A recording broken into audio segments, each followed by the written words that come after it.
Good morning, ladies and gentlemen. Bonjour, mesdames et messieurs, et bienvenue à la Comité des finances et de développement économique. On va commencer la réunion dans une minute.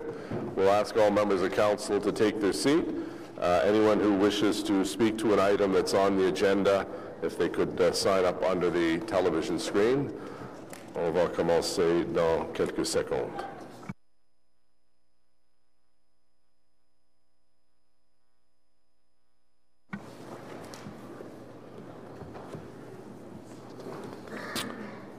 Good morning, ladies and gentlemen. Welcome. Bienvenue. Any declarations of interest? Déclaration d'intérêt? Confirmation of minutes, adoption de procès-verbaux pour le 10 septembre 2018 for the minutes of the September 10th, 2018. Carried. Communications as presented. We have a presentation from Mr. Manconi.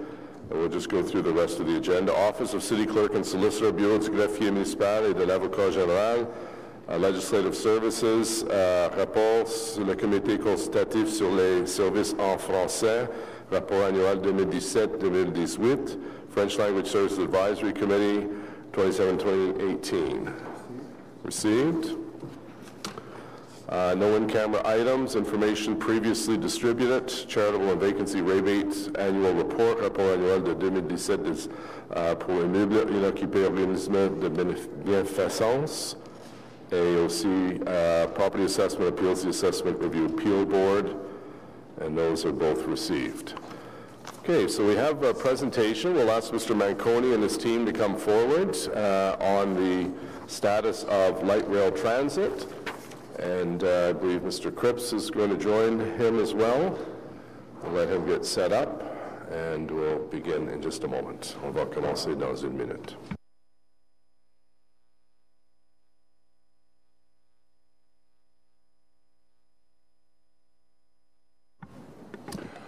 Good morning, Mr. Mayor. Good morning, members of the committee. I want to start off today's presentation with highlighting some key milestones, and these milestones are important as they're, you've heard me talk over and over again in all the previous updates. What are the indicators or the markers that show that we're making progress in the key area that is important for the moving to revenue service, which is the testing and commissioning phase. And so we've achieved, RTG has achieved some key milestones that I want to highlight for you. First, trains are running in test mode from Tunney's Pasture to Blair through the entire corridor, including the tunnel. For example, last night we had 4 trains in the afternoon. That stepped up to 5, and then last evening we had about 6. We had 6 trains, and we did about 55 trips end-to-end in full CBTC mode. So the communication-based train control system was working. Those were single trains last evening.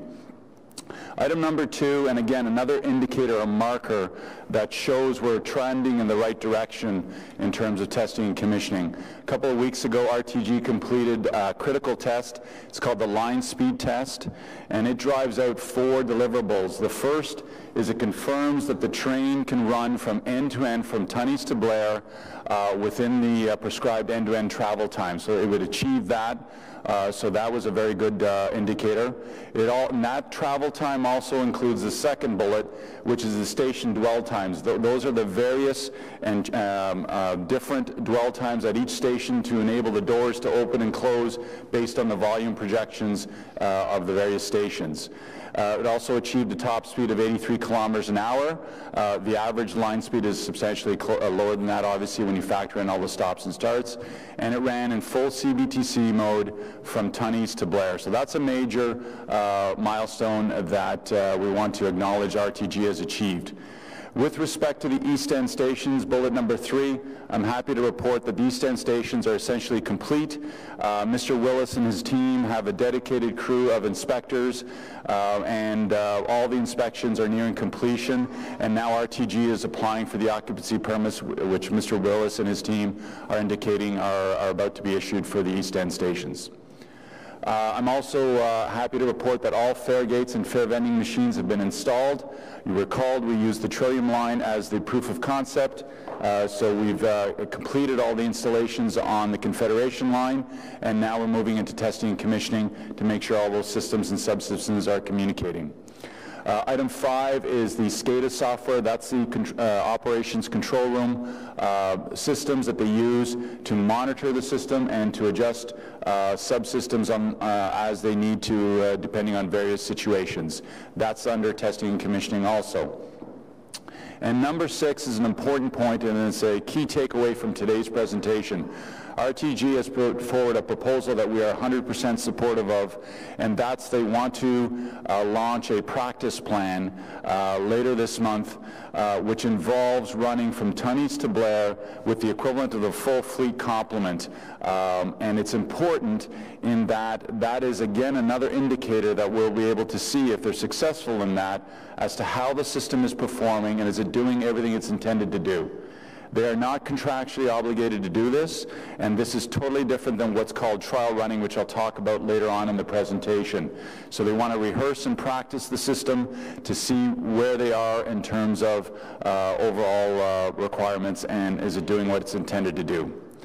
And then lastly, number 7 on key milestones is when we go to revenue service, the trains get positioned out on the track very early in the morning. So if it's a 6 a.m. start, we will be out there 2 hours earlier, positioning the trains out along the corridor. And there's a process from getting them from the maintenance storage facility out to the main line. So there was a test that RTG did with our staff and our operators, and that went through successfully. So it demonstrated that the system can do that. Next, Mr. Mayor, I want to show you and the committee this video. You're going to go on a train ride from Blair all the way to Tunney's pasture.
So there you have it, Mr. Mayor. That's when they do the testing and commissioning from one end of the system to the other. It gives you an inside look at all the details, including the tunnel and all the critical components. As you can tell, there's a lot to the system, and we're progressing in the right direction.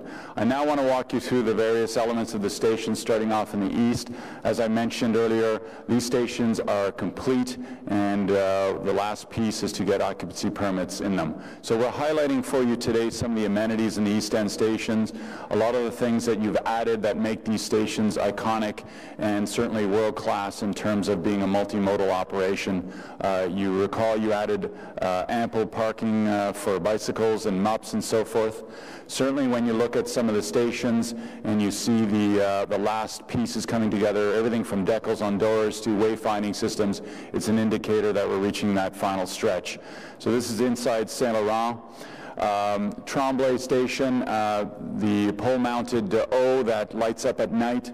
You've seen many tweets of that. It's an indicator, it's a wayfinding system, and certainly important for getting people to our stations. Herdman is complete. You'll recall there was a lot of work that was remaining on that station there, and I've given for you today a shot of some of the nighttime perspectives. Lighting is on the stations. They're doing everything that's needed during nighttime operations, which includes lighting level tests to make sure that it's meeting the specifications for our customers and for the operations. To the far left, I draw your attention to the iconic lantern that our great architect has put in these station designs, those white large kiosks. They have the O that's embedded in there. You will see that along with the far left is the wayfinding O that's lit up at night that helps our customers. So they simply look for the O and you'll find the LRT stations. Ottawa, finishing touches are occurring there also. And an example of some of the wayfinding and the connections for our pedestrians and cyclists and all users of our infrastructure. Fare gates and vending machines, they're all installed, as I said earlier on, but also an example of how it's integrated into the station. So our vending machines don't stick out of the wall. They're embedded into the architectural features. And again, I can tell you it's drawing a lot of attention from the transit industry as being first of its kind in terms of its design and functionality. With respect to the underground stations, you'll recall there was a lot of work that was remaining on Rideau. RTG continues to operate 24/7. You can see the progress they have made here.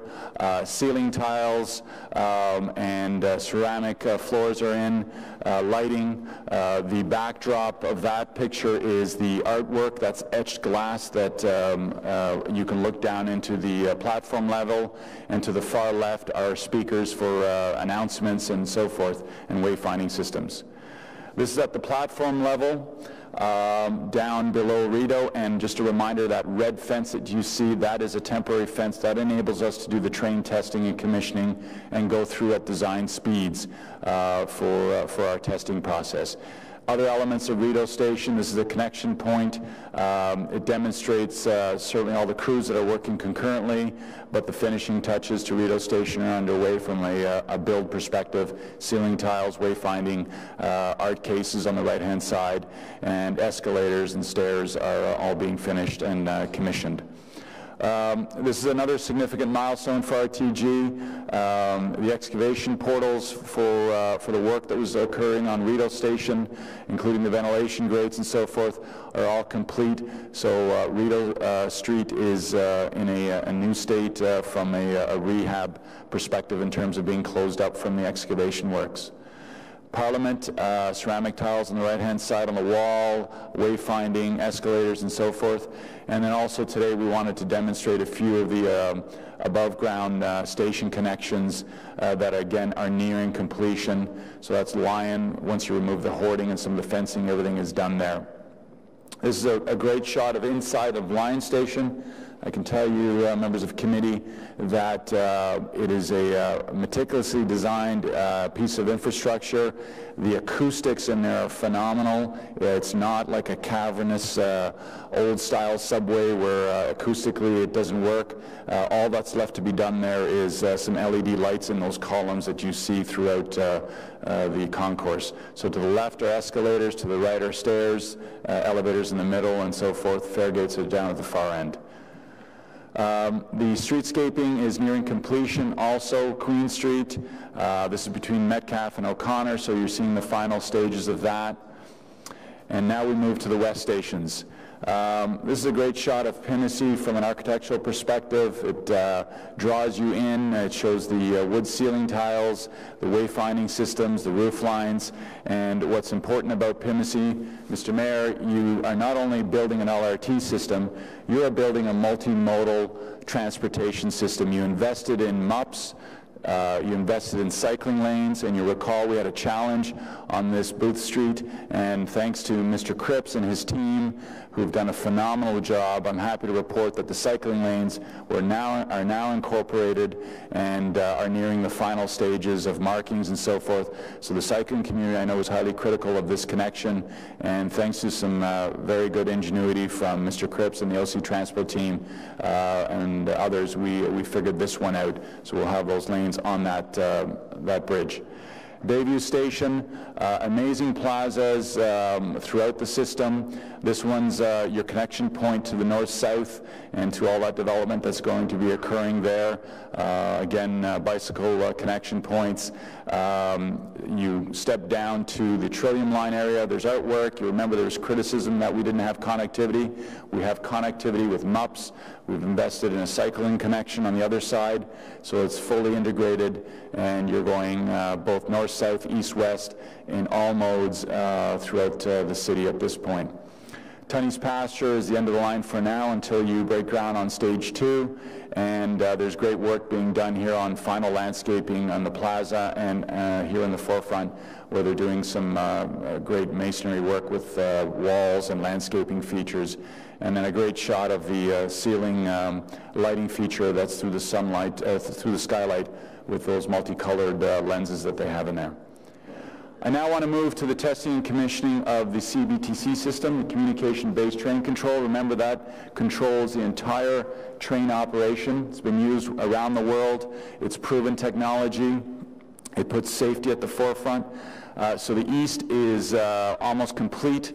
The underground testing is underway, and the west is nearing completion also for the communication-based train control system, and I'm happy to report that is going very well. RTG shares metrics and testing protocols, and Mr. Cripps and his team oversee that, and this part of the project is trending very well. With respect to the vehicles and the interface with that train control system, we have now transitioned to double car consist, so 2 trains connected together. Again, another major milestone, and as I've said all along, we're looking for those indicators that move us into the end state of how this train operation needs to work. There's integrated testing through the full alignment in terms of the trains being tested, and they can operate multiple vehicles with full control from end to end, as we proved again last night with up to 6 trains running at full line speed, I might add. Commissioning of the CBTC system continues and will for several weeks. And we are practicing numerous maneuvers. As you saw in the video, there's crossover tracks and the maintenance and storage facility. We're doing maneuvers both manually and with the communication-based train control system.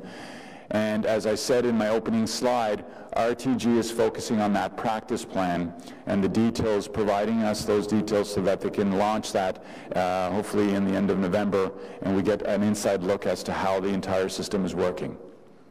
With respect to operational systems, the SCADA system, that's our control functionality that our controllers use. I'm happy to report that they've delivered that software. There is classroom training that's underway. Once the full commissioning is completed, we then move to in-field training. And another milestone at the end of this slide is the RTG has moved their testing regime into our control center, which I'll show you a picture of in a moment.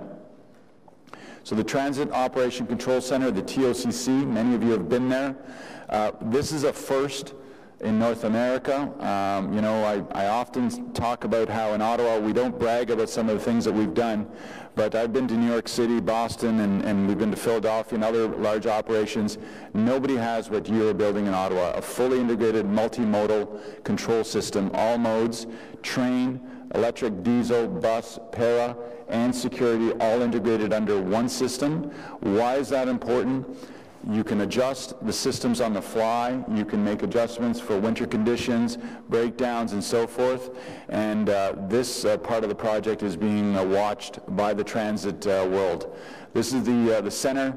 To the right, those screens up on the far right are the bus screens and a direct feed from our traffic operations control center, fully integrated into here.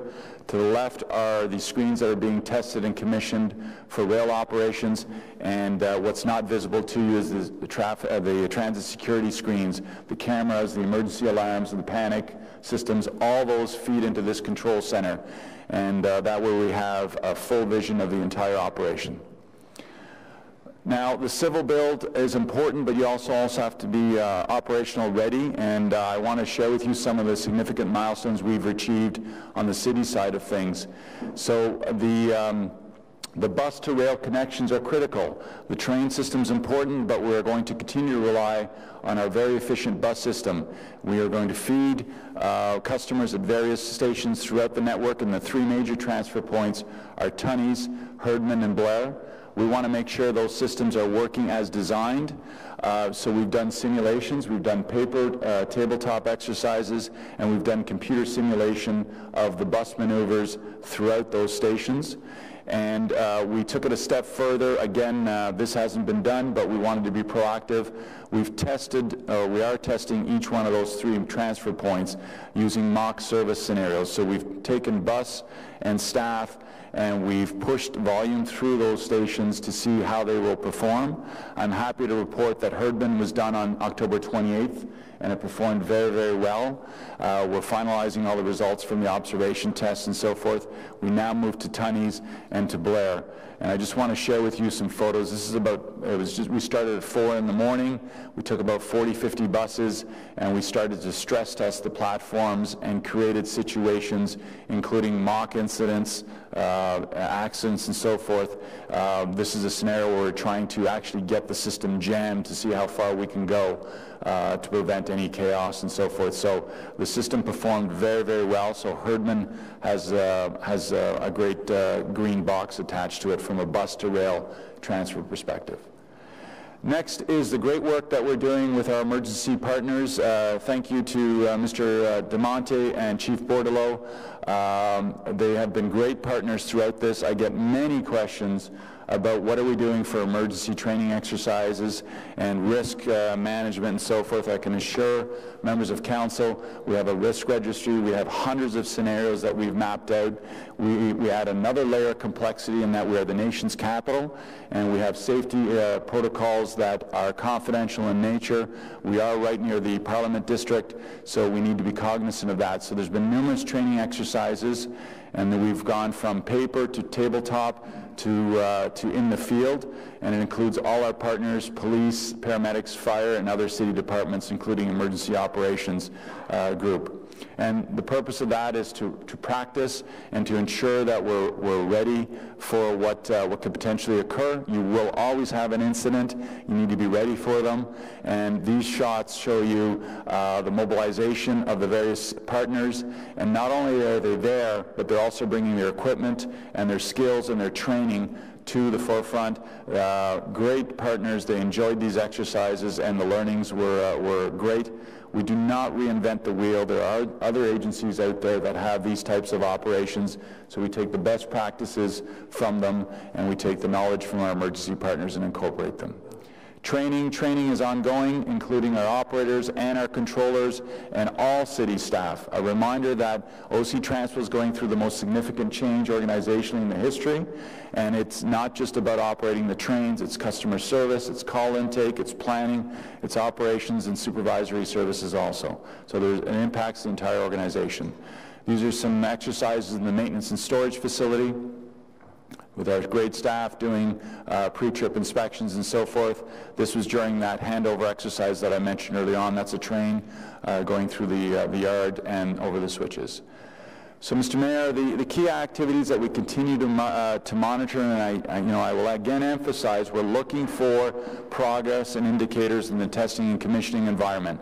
So we are working hand in hand with RTG to complete and embrace the details associated with that practice plan that they're bringing forward. It ensures what I've talked about over and over again, that is the system performing the way it's supposed to, with run times, speed, dwell times, and all the subsystems and major systems working. We continue to watch Rideau, Parliament, and the West stations to get them to the state of completeness that the East End stations have achieved. And we're coordinating with our building code services as we need to secure occupancy permits, or RTG needs to secure permits.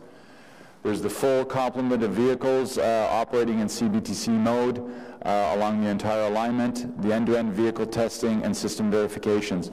What does that mean? It's not just the trains operating, the next train announcement on the platforms, the announcements in the trains, all those pieces working together as designed, and the full fleet system operational testing from Blair to Tunney's. So lastly, Mr. Mayor, if the look ahead are these 7 elements. RTG successfully launches their practice plan, and hopefully that goes well. We'll learn from that. They'll learn from that. Again, that's not a contractually obligated step. It's a very good proactive measure that our external experts have also endorsed, and Mr. Cripps and myself and our team certainly applaud RTG for doing this initiative. You then can move on to safety sign-off by the safety auditor, a reminder that they need to go through everything, all the documentation, and ensure that the system is safe and reliable. You can then move to substantial completion if that gets signed off. You then move to trial running, and trial running is a prescribed protocol that they need to pass, and that's why doing this first step is helpful for RTG. They can see if there's any bugs in the system, and they can be proactive and get to trial running and get a higher level of confidence. With respect, and then they can, if they pass trial running, they can move to RSA, and I'll get to that in a moment in terms of where we are with that, because I know that's a question out there. And then we move to revenue service. And then lastly, with city costs, we continue to track all our costs. We're continuing to use the project agreement to hopefully recover all those costs through the process. And our treasurer and myself and our staff are working on the memo that Councillor Deans, I know, has asked for in terms of what are all the costs, and we'll be bringing that forward once it's completed. We're not all there yet. We're grabbing all the pieces associated with that. With respect to revenue service availability, our position continues to be that it's sometime in Q1 of 2019. RTG is aware of that. With respect to the specific date, RTG has made it clear to us, and both myself, Mr. Cripps, and the city manager agree, we want a date that assures as much certainty as they can provide. We want a reliable date. We want a date that's based on technical findings. We want a date that's aligned to what I've been telling council all the time, is that you need to see those markers moving in the right direction, those indicators on testing and commissioning. So Q1 2019 is what I can provide you today. There's still work to be done, and to be candid, there are very good days on testing and commissioning, and there are challenging days, and that's what you want. You want to find out where the issues are, and you want to proactively deal with them. The goal, the outcome is very crystal clear: a safe, reliable system that gets the taxpayers the $2.1 billion investment in accordance with the project agreement. That's our relentless pursuit, Mr. Mayor, and that's our focus. We want to give the customers and the taxpayers exactly what they're paying for. Thank you. Happy to take any questions. Great. Thank you very, very much, Mr. Manconi, Mr. Cripps, and your entire team. I think when people see the video, they're going to be quite proud and excited at the progress that's been made end to end. We recognize there's still a lot of work to be done, but we appreciate getting the commitment for the first quarter of 2019 as well. So questions from members of council? Councillor Deans. Well, thank you, and again, I recognize how big this project is and how many parts of the system need to work together in order to make this work. So it looks like you're moving forward in the right direction. I think I agree with you. It's very hard to say with any certainty when it's going to be ready, because it'll be ready when it's ready, and probably not until then. But you talked about the practice plan, and I wondered if the practice plan involves people. Like, I remember when we did Presto, we did Friends and Family sort of as a soft launch, put people on the system and try it out before you put everybody on day one when it goes into revenue service. So does that include people? That part of the practice plan, no, but we have a separate exercise with full loads, with staff volunteering, And we're looking for non-transit customers, people that don't typically use the system, because often if you get, if I load it up with a bunch of OC Transpo drivers and staff as an example, they know how to use the system. We're looking for people that aren't as familiar with it. So we have a full test that will be doing exactly that outside of that practice plan, and a number of other tests also. So do you have any time frame for that yet? Not yet. We have all the pieces coming together in terms of the actual plan, the number of people we need, and so forth. We want them to get through the practice plan, and then we want to get into the next phase, which would be these various tests that we need to do. Okay, so we still don't have a firm date for revenue service, and we clearly still have a lot of challenges with our bus system. And I know you've given all those pink slips to the drivers, so how are you dealing with the driver issues? So we've extended their work, obviously. We have told them the best we can tell them is sometime in Q1 of 2019.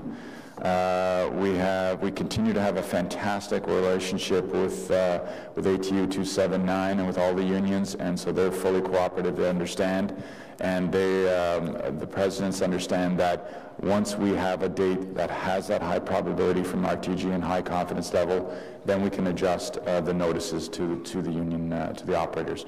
They're still sticking around, and they've been very, very loyal to the company. So we're not losing any of those drivers that have received layoff notices? No, we've seen none of that trend, and I commend them for doing that. Are some of them actively looking for employment? Absolutely. We actually have measures in place. We're working with our HR team that we're helping them, CV preparation and so forth, so that when they do get their layoff notice, they're positioned for other work. And I have other transit agencies calling me, asking them to consider applying. I know Kingston's expanding, Montreal's looking for 500 operators and so forth, so we're bridging all those opportunities and we're passing those on. Okay. At the last update, you were asked to consider how we could freeze fares before revenue service, because I think the fare increases take place in January. So have you got an answer to that question today? Yes, we are not increasing the fares. We're going to bring all of that to you as part of the budget process. So the direction was taken. The Treasurer and I spoke, and we spoke to Mr. O'Connor. So legislatively, from a governance perspective, we're not increasing fares, and we're going to bring forward a report as part of the budget process. Okay. Many of us have just been through a grueling exercise of checking in with our electors, and we heard a lot about public transit during the election campaign and about the problematic transit service that exists today, the bus routes, the canceled trips, the late trips, all of it. And I have asked for a number of routes in my ward to be reviewed, and basically the answer I got back was, well, we agree there's been canceled trips and late trips and problematic trips, and it's difficult for the users, but it's no worse than anybody else's, which is not really an acceptable answer to me or to the transit riders in my ward. So what are you going to do between now and when that revenue service on the LRT starts to address the real and problematic problems of the existing transit routes today? So I hear the message loud and clear. I've had many councillors talk to me about the challenges, and the reality is the following. You have a couple of things. There is no playbook for this. Nobody has done this in the world, taken the busiest BRT and put 5 detours in place for an extended period of time. As we know, we've done a fairly good job of that in terms of figuring out how to do that. I always thank our customers because I know the stress they're under. It is a challenge for them. We are, when it's bad, it's bad. One little hiccup in the downtown core tips the entire interline system. You have an interline system, and those buses that are on detour get caught up in the same traffic that anybody else does. And so what we're doing with our team is, where we can, we fill in with what limited spare buses we have as part of our operational plan. We'll work individually with each councillor to explore ideas. I just finished an extensive process with Councillor Harder and Councillor Deans. If there's challenges in your ward, I wasn't aware that there are. I'm happy to bring an integrated team. We'll think outside the box, because we want to take care of the customer. And, you know, I hear the noise out there also. I know what you've been receiving at the doors. I also know that we deliver hundreds of thousands of passenger trips every day, and we don't hear from those people. But if it's your trip and you're late, you don't care about the other 300,000 people that we've moved safely through the system. So I understand it. And so what I offer is some of the smartest people in the transit industry. You know our team. We'll meet with you. We'll meet with your staff and hear about the issues and see what we can do. We are limited right now, though, in terms of we're transforming the entire system.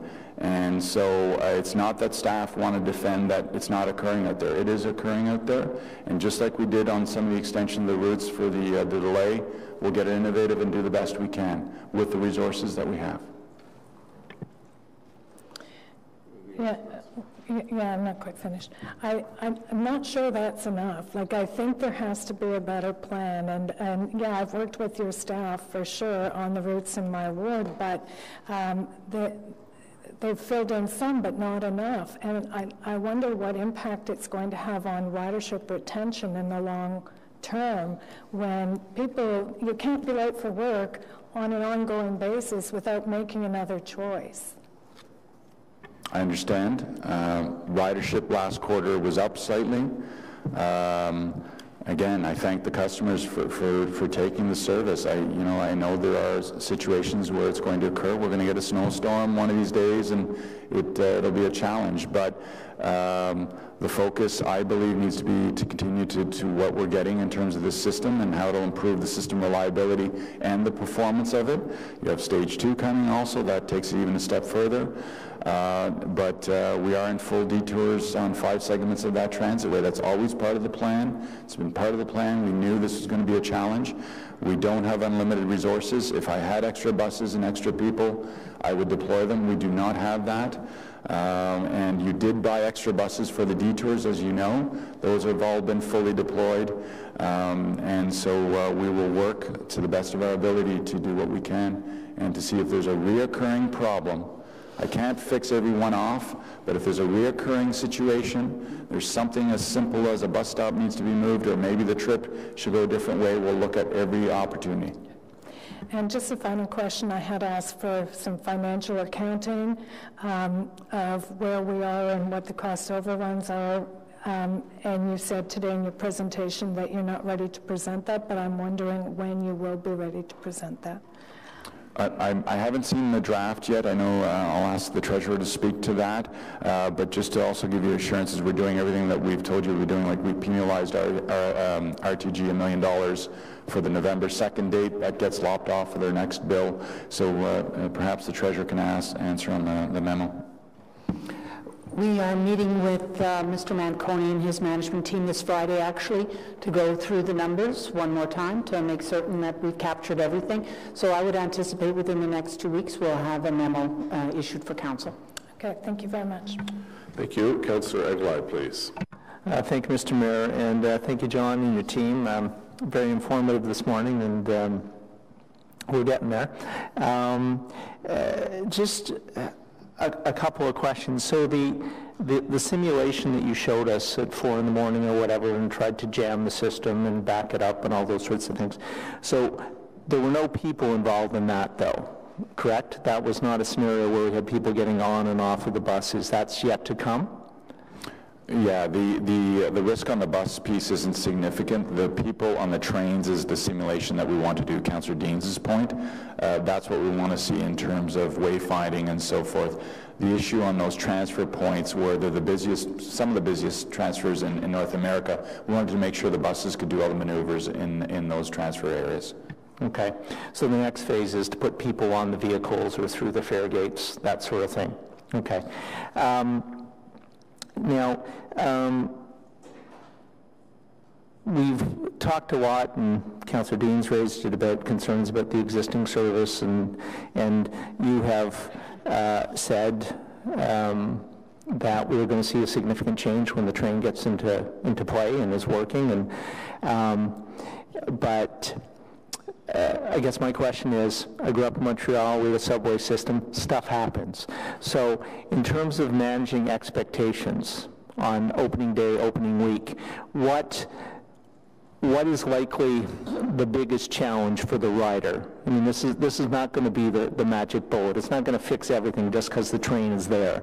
So if I was going to be taking that train the first week, what expectation would you be working most to manage for me as an existing rider or as somebody who's wanting to try the system? What do you think is not going to work, or is not going to work as well as people anticipate it might, if you get where I'm going? Certainly. So I'll start at the outcome level. The outcome level, where does the enhancements to reliability on bus service improve? It's simple. You don't have buses that are going to have to go through the core interlining. So that's on the outcome base, and routes can stay more in the east, west, and south, and focus on that.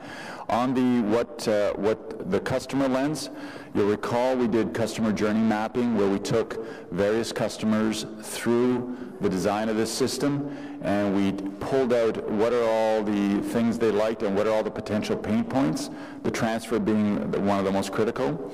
So we're bringing a report to Transit Committee once we know what the RSA date, and we will walk you through everything we've done to map out those issues. We will also share with you all the plans that we have in place, which includes having hundreds of people out visible for the first couple of weeks, helping people through fare gates and things like that. And we have flushed out through numerous workshops what are the issues, what can go wrong, and what are the contingency plans, because you're absolutely right, things will go wrong. The train will break down one day. What do? You go to what's called bus bridging service, like they do in Montreal, Toronto, New York, and Boston. We have bus bridging signage that you're going to see.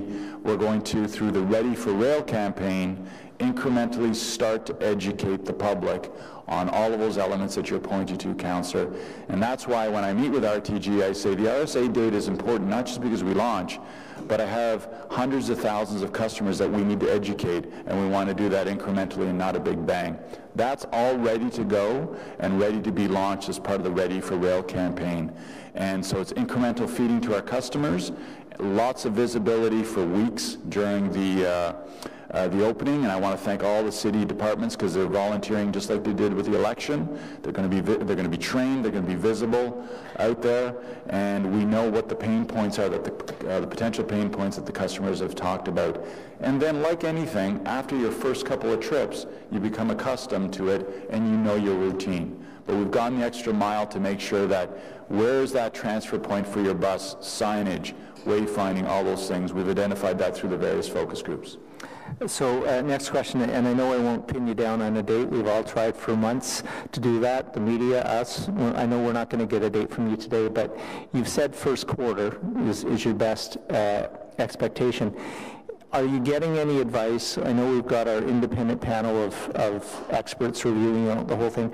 Are we getting any advice as to concerns about a midwinter opening versus a spring opening?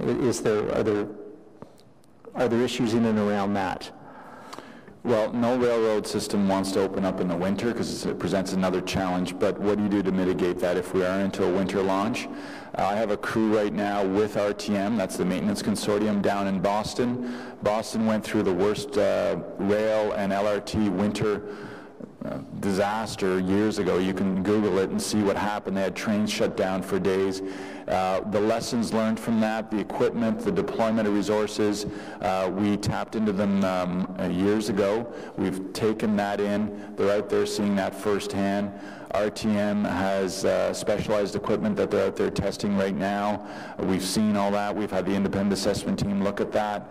And then we're doing a lot of best-in-class scenarios for winter plans, which, for example, don't shut down your service overnight if it's freezing rain or snowing. Keep the trains running so your track stays clear and so forth. So we're mitigating all those things. And on the ground at OC Transpo, we have a few thousand years of experience of rail operators that have not just operated systems, but they're also tested and commissioned. They're embedded with our teams, training them on all those things. And RTM is a very good general manager on their maintenance side that I have an excellent relationship with. Okay. And last question. This is the last meeting of this committee for this term of council, and there's a bit of a gap before we get committees up and running again.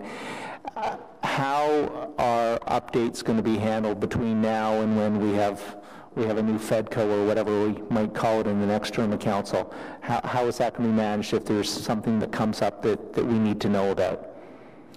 So a couple of things. Our quarterly memos will continue. I know we have one coming out, I believe it's on the 20th November. And then obviously this file reports to the mayor's office, so I'll take guidance from him and the city manager if there's any major updates on that. But I suspect, maybe I'll ask the city manager to comment, as we've done in the past, if there's significant milestones we've communicated through memo. So. Yeah, I mean, my only concern, and I appreciate that, is if we want to have a format like this where questions can be asked, though I guess that's where I'm going between now and when we get the next committee. I think we need some sort of a thought put into that. Well, I think as the general manager said, Councillor, if there is information, it'll be shared with everyone. Every council is in this interim period where we don't have our new committee structure set up, but we're all going to be sworn in on December 1st, and we'll be available if there's a need for an emergency meeting of any kind. I'll certainly be pleased to call one. So thank you. Okay, thank you. Deputy Mayor Taylor, please. Thanks very much, Mr. Mayor, and thank you very much, Mr. Manconi, Mr. Cripps. You've done an exceptional job, not just with the system, but with your update today, and with your presentation, the fullness of your presentation, and my colleagues' questions. Most of my questions have been knocked off. I do want to say thank you very much for the route changes that you were able to implement in my ward, the 151, 153, to patch the western extension of the 11.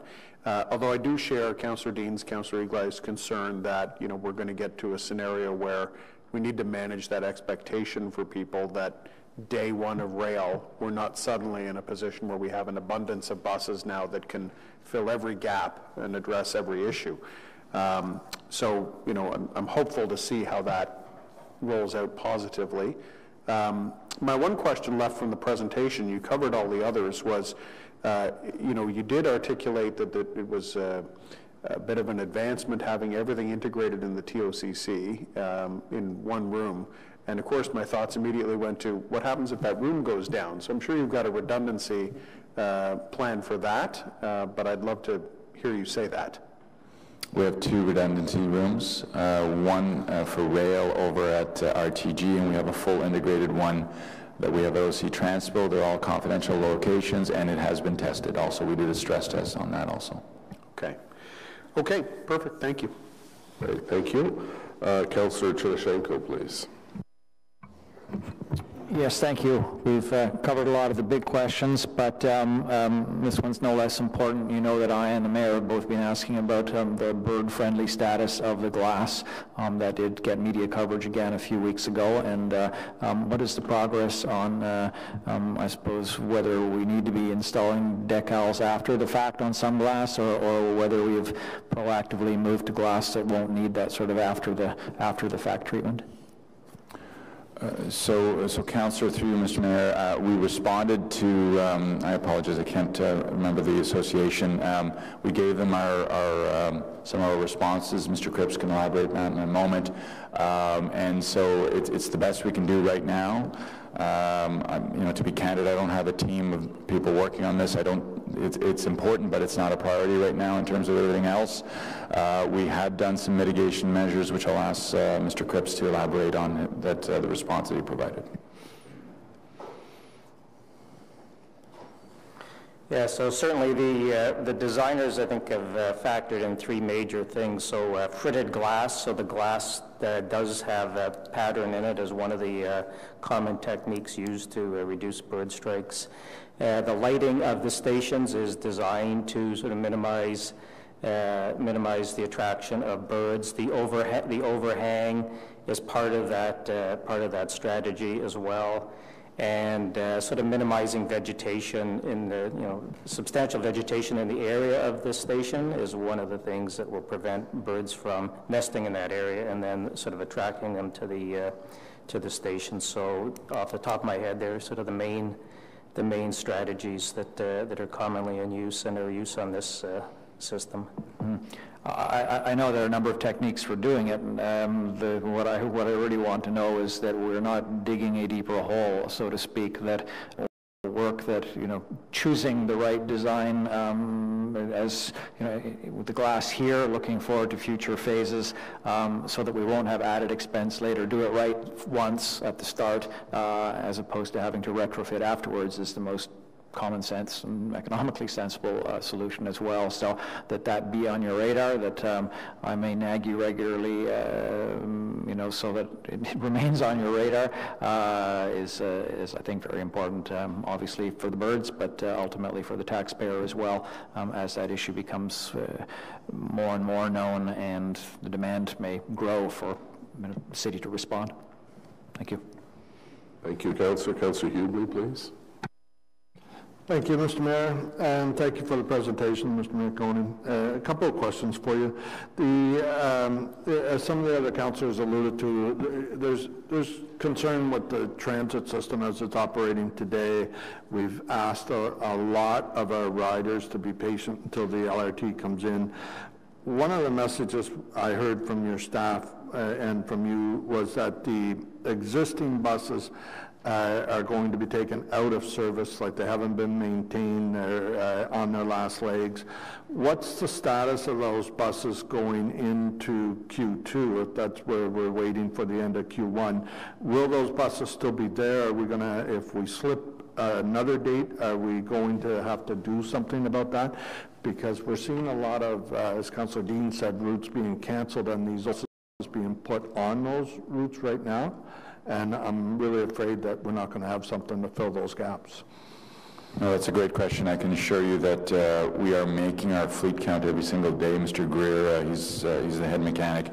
He's doing a phenomenal job, and it is a challenging job because those vehicles, just to be clear, we are maintaining them. They just didn't have their midlife rehab and all those major programs, reupholstering and all that done to them because we knew they were end of life. And when we heard from RTG about the delay, he put a plan in place to ensure that those vehicles can continue.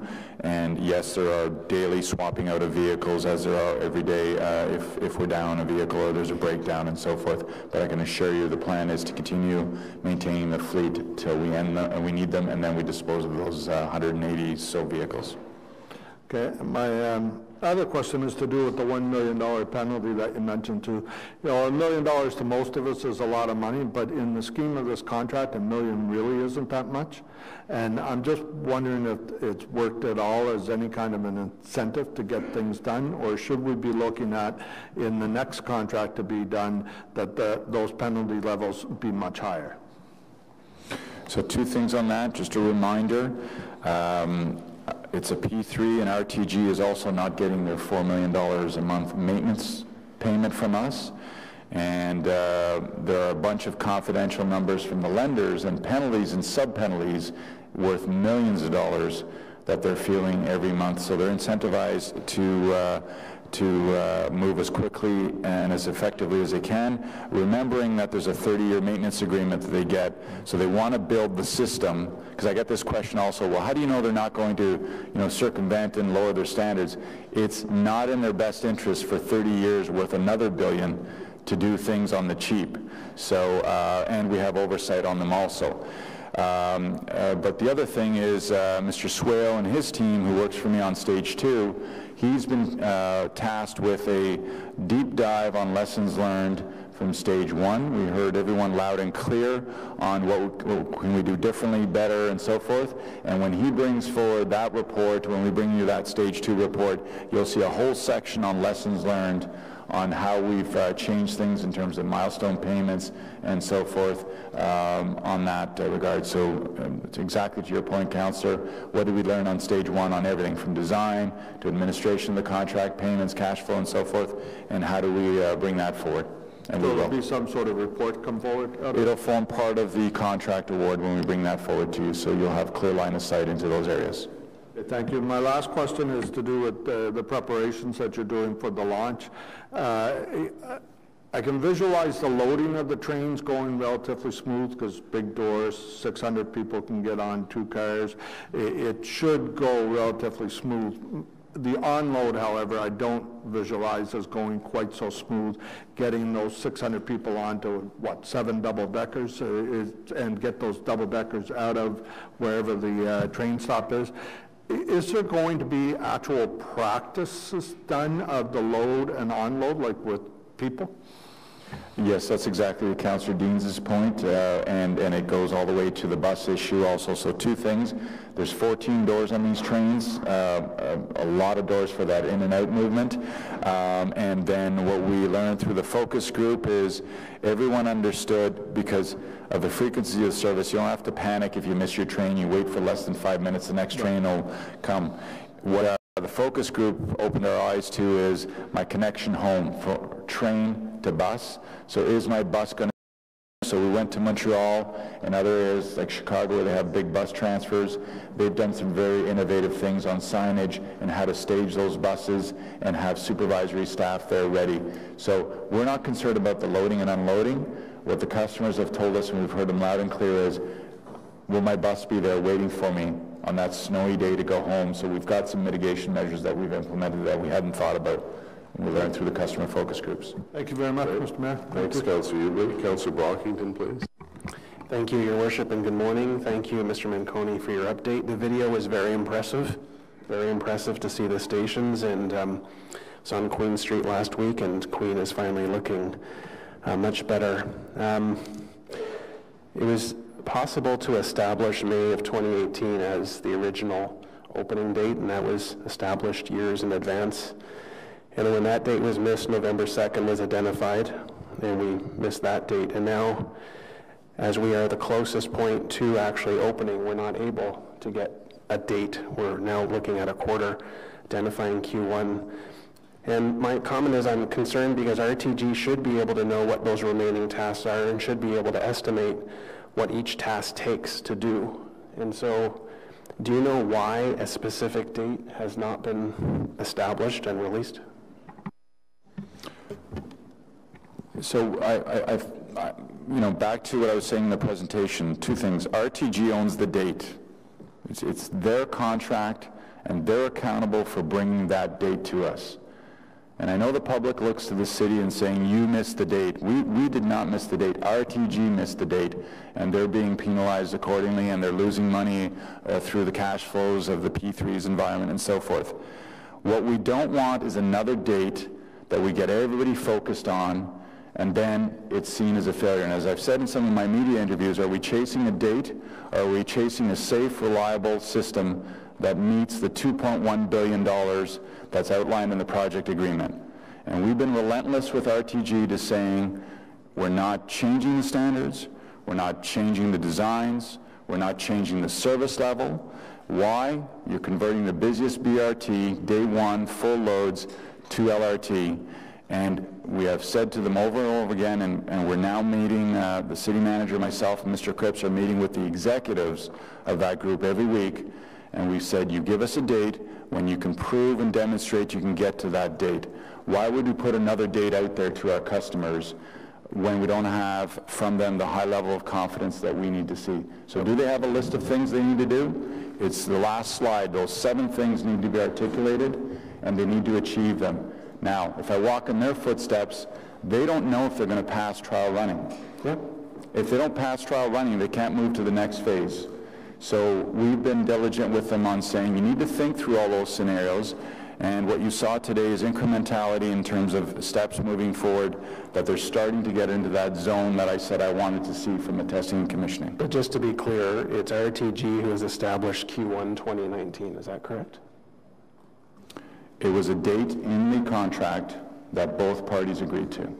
Okay, and I guess my point today is, given that they are the experts in identifying and completing the remaining tasks, I would expect that these international experts would be able to provide greater certainty on that RSA date. And that's my only point today.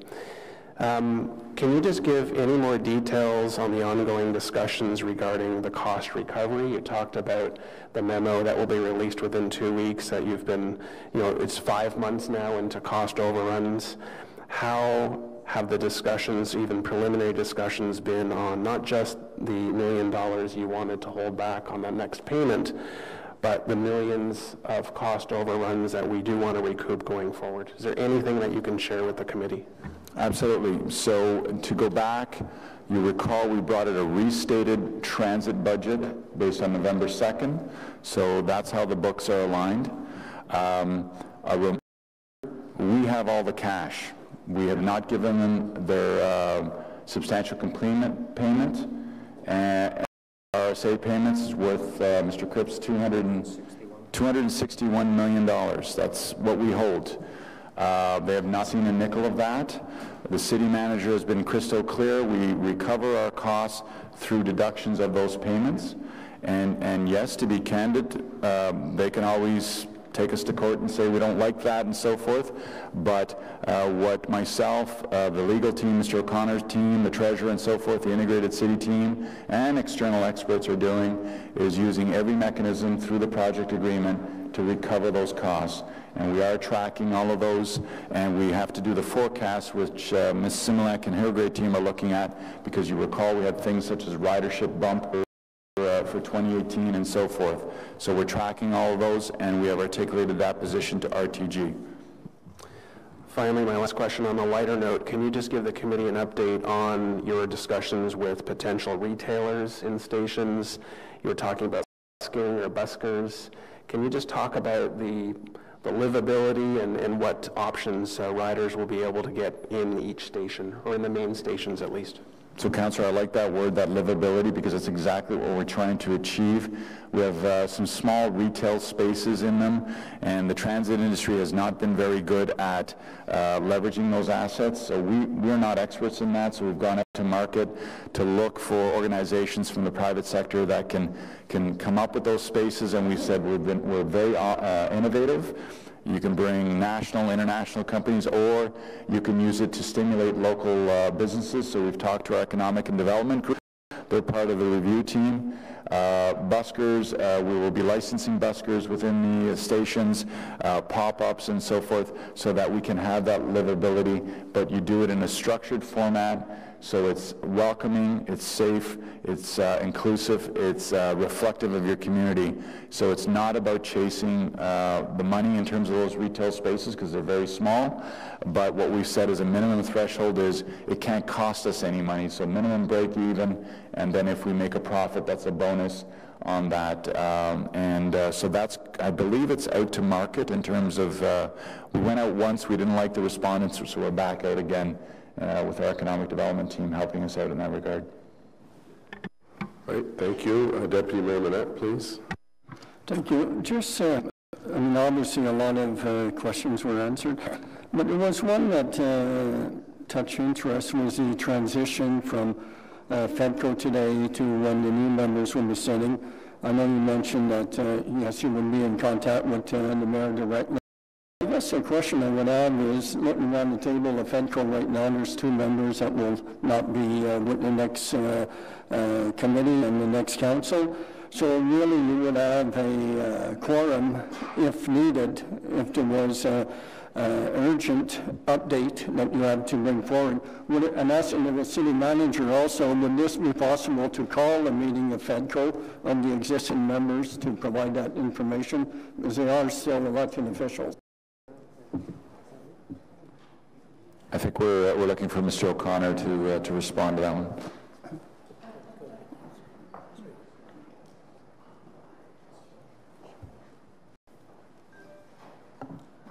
Apologize for that, Mr. Mayor. The way the schedule is currently being laid out, you probably would not have a standard FEDCO meeting until February. Having said that, if it's decided in December that Council does establish FEDCO and the terms of reference don't change, then yes, there would be the possibility of calling an early. Okay, thank you very much. Right. Thank you. Councilor Nussbaum.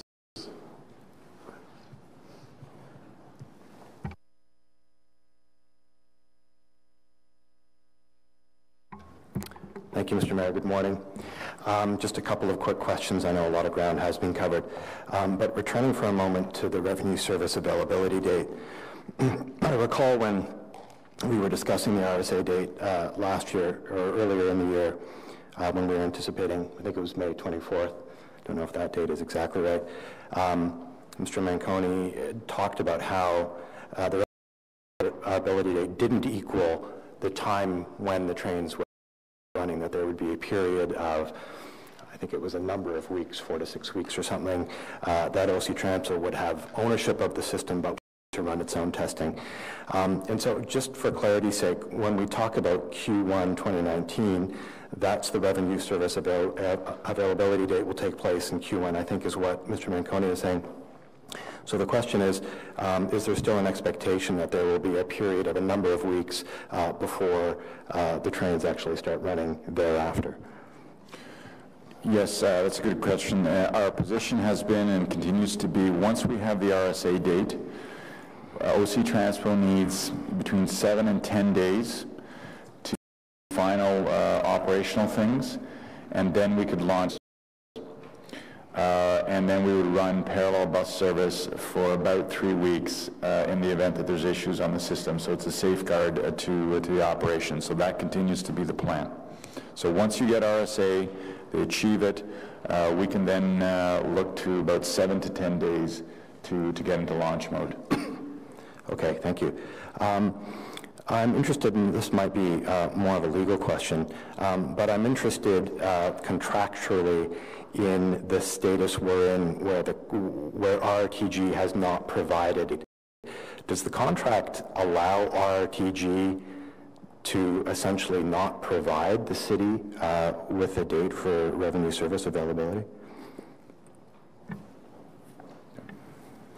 So RTG has up to 60 days to give us a revised RSA date from the November 2nd date.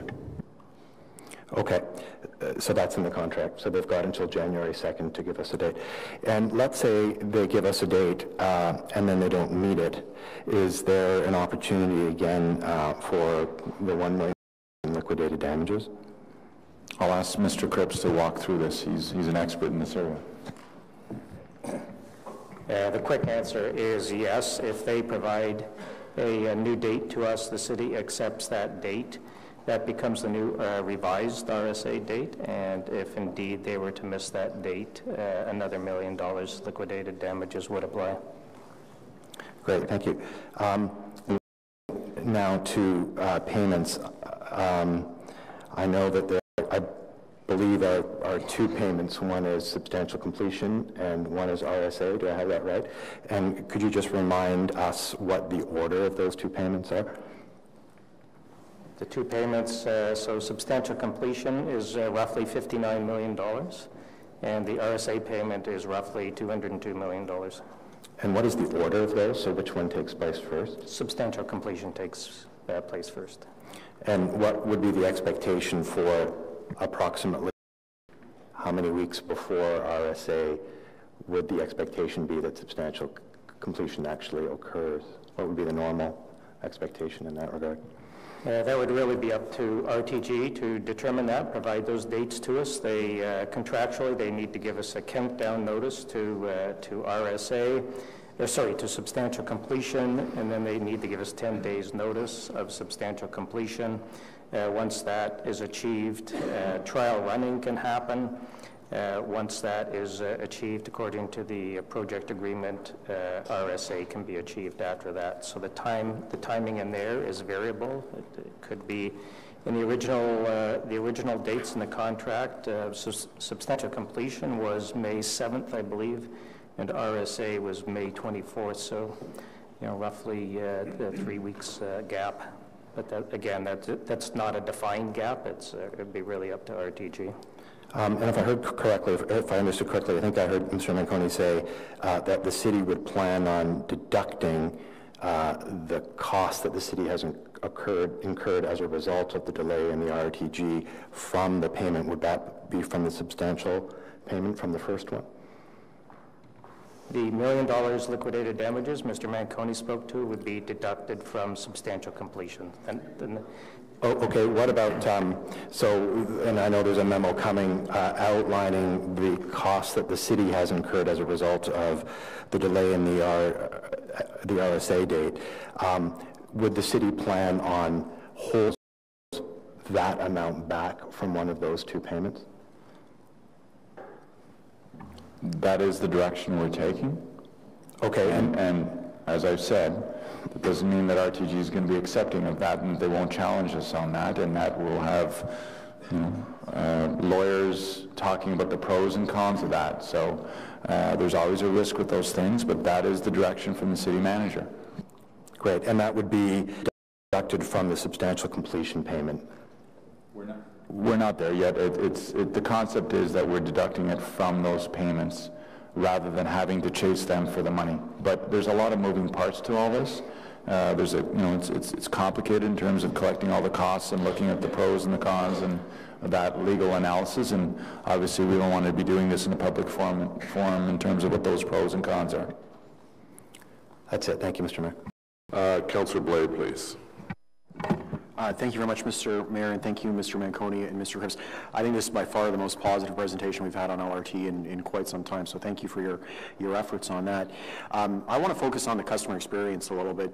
These technical details are important, obviously, but I have the capacity internally to deal with them over the coming months. But as a customer anticipating this new thing that we're getting, right, this car that we're about to get, I know that we have the Ready for Rail campaign, and that's been on ice for a bit as a result of the days. When would we expect, do we need an RSA date to go to the next steps of that campaign, or can we do some of that work without going the RSA date? As an example, technically, could we say today, Councillor Blais, you live in this part of Orleans, if you were to get on your bus at 7:30, when the train opens, this is what your trip would look like today, as an example? Yes, and we're thinking through exactly that. That's a great point. The team that's on this is looking at what can we put out there without causing, I don't want to put something out there then have to retract it. So exactly to your point, I think there's some of that we can put out there. We are waiting for the access to the stations to do some video footage, because that's also very good, and then we would pump that out through your various Twitter feeds and so forth. We had a very good discussion the other day on the new website is almost ready to go. We want to do some customer focus group testing on that, and the challenge with that is you could launch it, but then all your routes aren't in place, so until you have that date. So yes to some of that, and I think we can do some of those in increments. But the good news is we're ready to go once we know what that RSA date is to take care of the customer, because I agree with you 100%. It's about wrapping the service around the customer. It's about taking care of them every step of the way, and that's what they told us on all those 150 focus group sessions or people that we interviewed. Excellent. And just on the notification periods, so between now and January 2nd, we expect RTG to give us some kind of new revised RSA date, and we'll either accept it or not. If they were to come back and say, okay, the date is 20 days from now, that seems like a short notice. Like, what is the minimum amount of time they're required to give us? And two, what is our view on, or I guess what would be the decision-making matrix on whether we think that's a good date from a customer experience point of view? Like, do we want to start running this on the third week of February, I guess is what I'm getting at.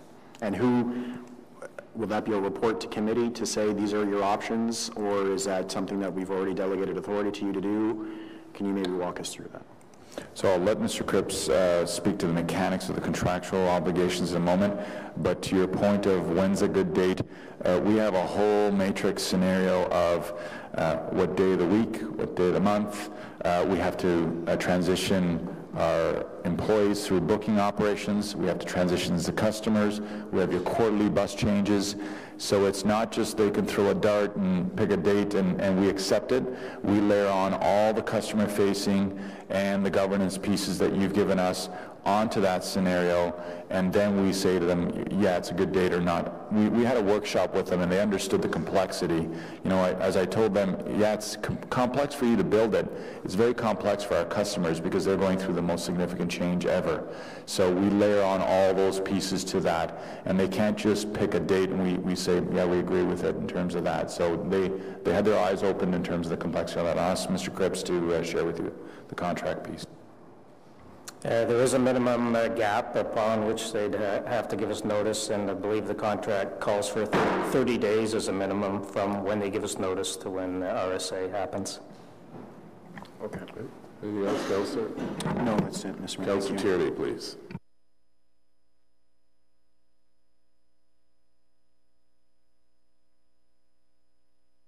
Great. Thank you very much, John and Steve, for the update. Positive one, which is good news. I'm seeing a lot of work taking place on the 417 to 174 eastbound ramp, and I think we've discussed this, John. Originally, there was a plan, and it's a concern to the eastern councillors because all the traffic during this whole cycle for the last 2.5 years, 3 years of fun, has all gone down Ogilvie Road, Montreal Road, and Innes Road. And the sooner we can return to regular traffic levels in the community, the better.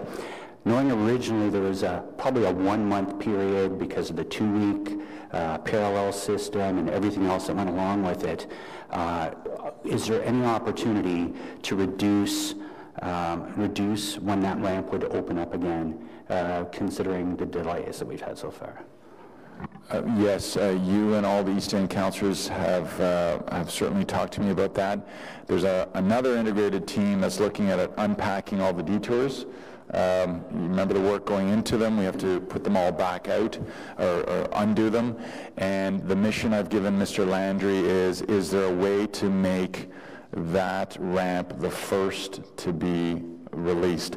I can't guarantee you that. You know how Phil is. He's very meticulous on these things. There's a lot of rules with MTO that we need to follow and so forth.